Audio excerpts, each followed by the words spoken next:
Ladies and gentlemen, as you all know, the revolutionary wave of demonstrations and protests known as the Arab Spring originated from Tunisia in December 2010 and then spread throughout the countries of the Arab League and its surroundings.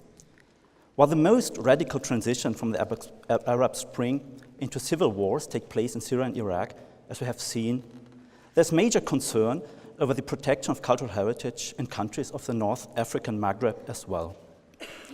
In Tunisia, democracy has been consolidated after the overthrow of President Ben Ali in 2011, and parliamentary elections and presidentials have successfully been held last autumn. Libya has been governed by two rival governments since August 2014, one in Tobruk and an Islamist rival government in Tripoli. Control of the country is severely limited by the current civil war between both governments, as well as the activity of different jihadist groups and different tribes that create a generally confusing situation.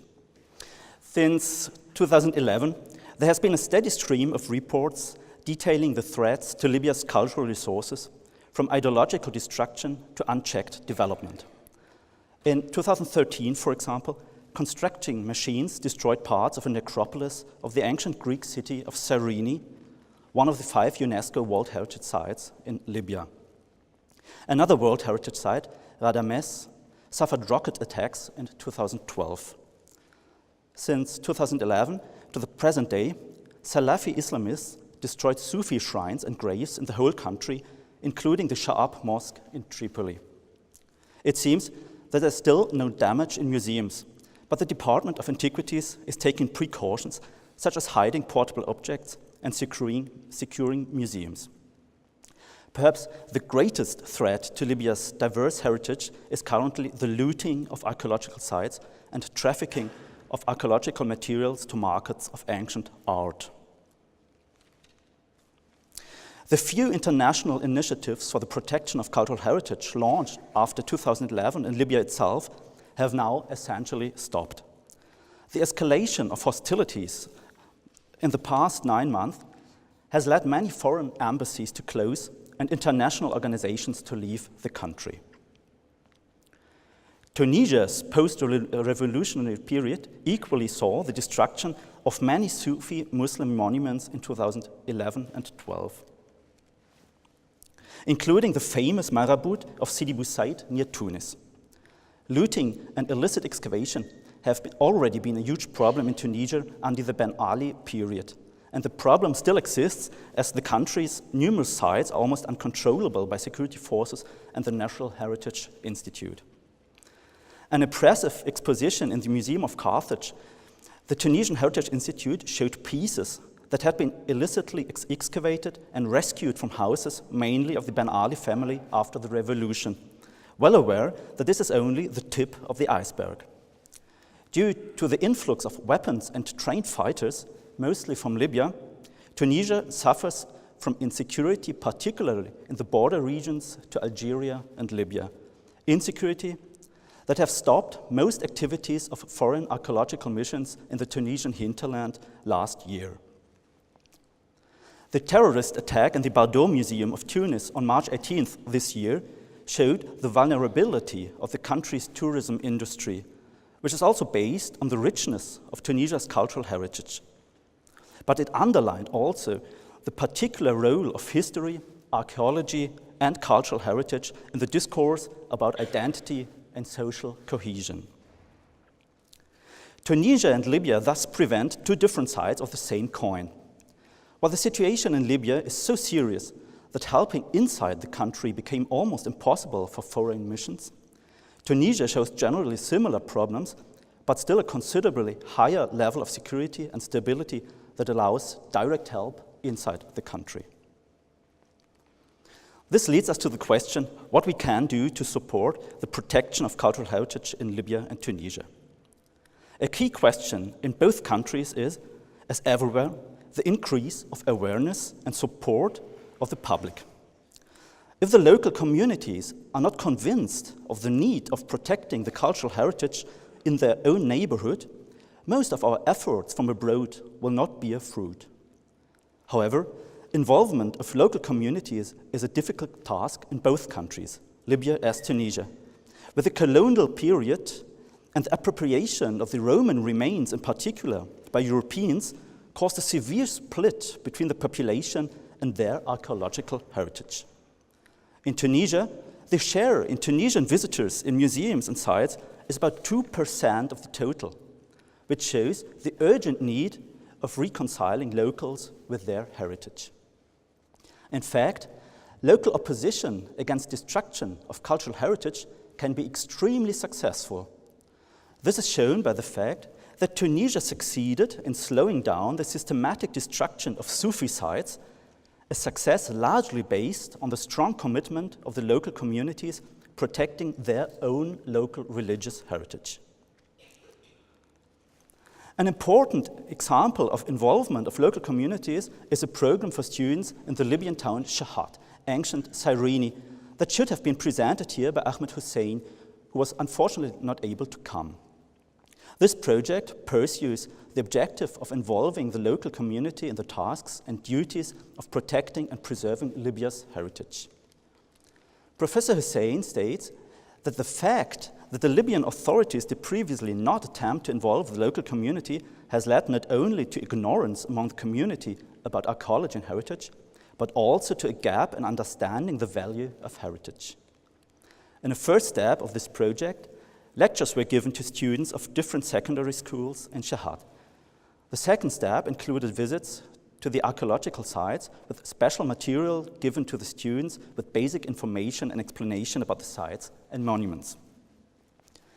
Ahmed Hosein underlines the positive results of this initiative that confirm the reinforcement of the relationship between heritage and people, emphasizing that the most important point in protecting heritage is knowledge. A similar project has been organized by the Tunisian National Heritage Institute and the German Archaeological Institute at Chimtu, ancient Semitus, in the Tunisian northwest near the Algerian frontier. In this project, we are training local school teachers in history and archaeology to enable them to visit the site and the museums with their classes. Another museum-based project is the permanent exhibition of a hoard of gold coins from Chimtu, which is still the largest gold treasure of late antiquity, in the Bardo Museum in Tunis, a joint project of the Institut National du Patrimoine, the DAI, and the Museum of Karlsruhe in Germany. This project was tragically slowed down some weeks ago with the destruction of the showcases during the attacks and the necessity of a new security concept. But we will now, of course, support our Tunisian partners even stronger and open this exposition as soon as possible. The educational project in Chimtu is part of a broader program aiming to strengthen the social and economic dimension of local heritage in order to ensure their sustainability. It is part of a special program of the German Federal Foreign Office to support the process of democratic transformation in North Africa and consists of a schooling program for local craftsmen, reinforced public relations, training programs for employees of the Tunisian National Heritage Institute, summer schools for students, and, in cooperation with the local civil society, public lectures and guided tours. These on-site activities are accompanied by a major program of research fellowships that enable Tunisian and now also Libyan scholars to work in the libraries of the German Archaeological Institute in Rome or Berlin. As to the research strategy in times of insecurity, we do not plan long-term excavations, but concentrate on assisting our partners to securing the sites, producing inventories, and cartographic documentation. Generally, these activities are focused on specific training and operational means to ensure effective prevention of illegal excavation, looting, and illicit export of cultural property, as well as on the scholarly background for discussing the archaeological evidence in a broader social context. A program managed by Anna Leone from Durham University and Ralf Bockmann from the Rome Department of the German Archaeological Institute focuses on the training of Libyan archaeologists in various fieldwork techniques with the aim of supporting Libya to develop a strategy for the monitoring and preservation of cultural heritage on Libyan territory. as it is currently impossible to organize the trainings in Libya, the last 2 courses have been successfully held in Tunisia in cooperation with the University of Sfax. The training concentrates on mapping techniques such as remote sensing, field survey, and GIS databases. If we want to fulfill the double task of protecting exposed and vulnerable archaeological remains for future generations, while facilitating research and a sustainable development of archaeological sites, authorities need a systematic site management approach that addresses sites or cultural landscapes as a whole.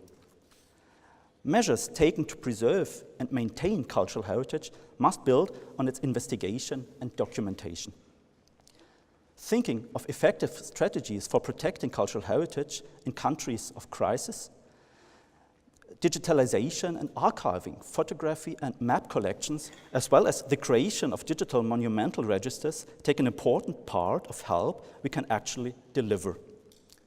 Networks of different archaeological databases can facilitate research and management of cultural heritage.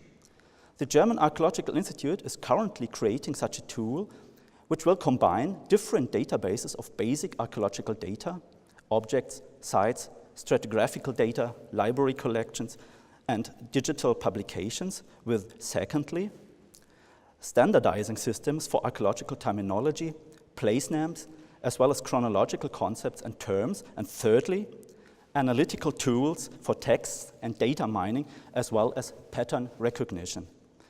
Particularly, the latter can, as we hope, be a useful tool for police and customs officials confronted with unknown archaeological objects, and thus a means against illicit trade of objects. The markets for illegally exported archaeological artifacts are in our own countries, in Europe, the United States, and the Gulf region. Effective measures against illegal parts of the art market are crucial, not only in the countries discussed today. The most effective help, however, is support for the development of stable political and economical structures and security. Thank you very much.